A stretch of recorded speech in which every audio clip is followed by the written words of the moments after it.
Hey, so, can we talk about Alexander the Great for a sec? You probably know who he is and what he did. He done conquered a whole bunch of land. He did, one thing in his life, and he was the best at it. We don't need to cover everything today. We're keeping it real brief, because I only need you to understand that this man is insane.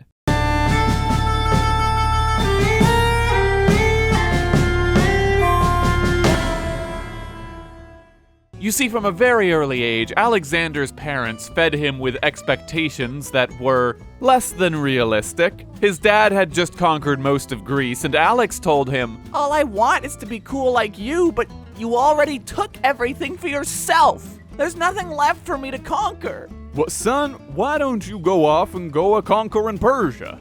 That's like asking, why doesn't Australia just conquer North America? A united Greece was no pushover, but the last time the Greeks went to war with Persia, Greece gave it everything they had just to not get conquered themselves. Alexander's dad, Philip, if he was lucky, could take the fight to Persia and force them to hand over some of the Greek-speaking islands on the outskirts of their empire, but this is not gonna take over all of this. Alexander did not care about any of that. He thought conquering Persia sounded like fun and decided to roll with it. Fortunately, Alexander had one moderating influence in his life. He was taught by one of the wisest philosophers in history, someone who could tame this wild and impulsive boy, turn him into a real leader. No, I'm just kidding. Alexander had none of those things. Instead, he had Aristotle, and Aristotle told him, "Do it, sissy, you won't. You wanna bet?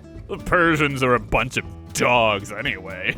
How hard can it be?" Okay. Thanks. They're not even worthy to be called animals. Maybe more like plants. Greeks are the superior race, and barbarians deserve to— Gods, man, this is why I can't bring you anywhere. Flash forward, a 22-year-old Alexander is now king and has just landed in modern-day Turkey to begin his father's long-envisioned campaign against the Persians. All right, let's get those islands. Your Majesty, after we engage the Persians in battle, I'll send an ambassador No.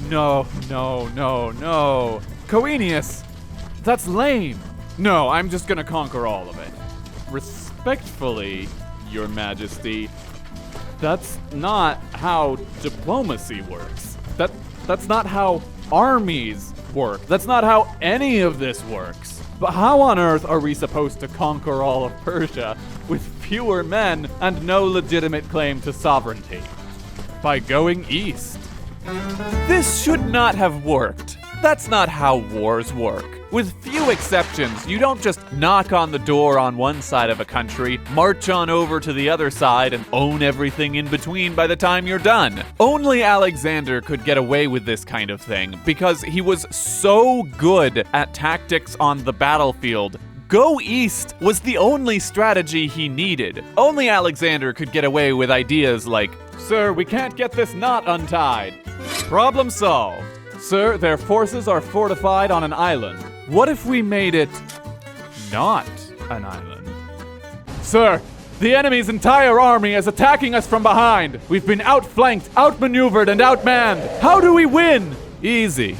We don't lose. Alexander keeps marching east. The Persian king has no idea what the heck is happening, but he offers Alex a deal to take half of Persia and leave him alone.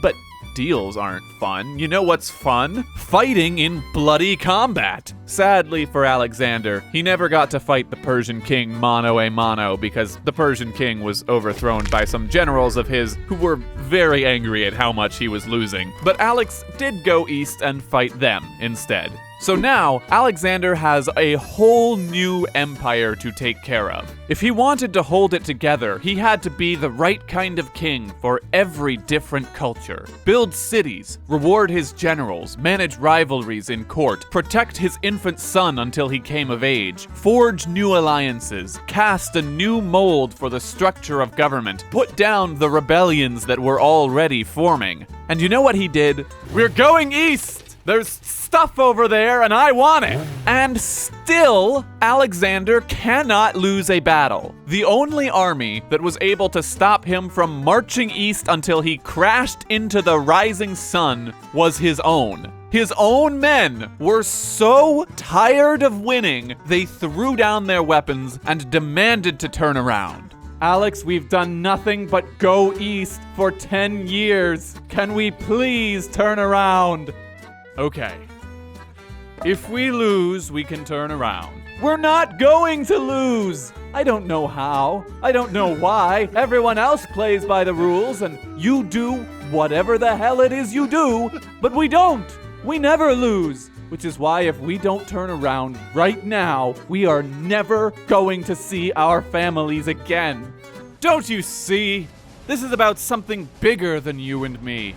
This is about seeing what's beyond the horizon and stabbing it and being the coolest king with the biggest kingdom ever. Buddy, you keep maiming yourself for the plot. The rest of us are done. Alexander's plans were crushed, but not his spirit. He spent the entire ride back to the capital concocting new plans. Africa's over that way, right?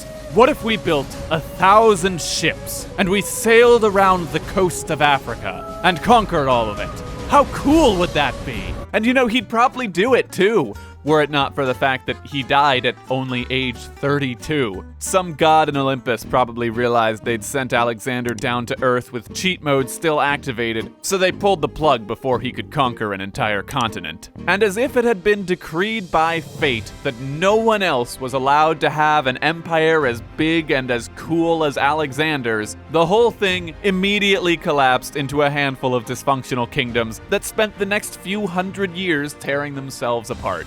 I wonder if he would have wanted it that way.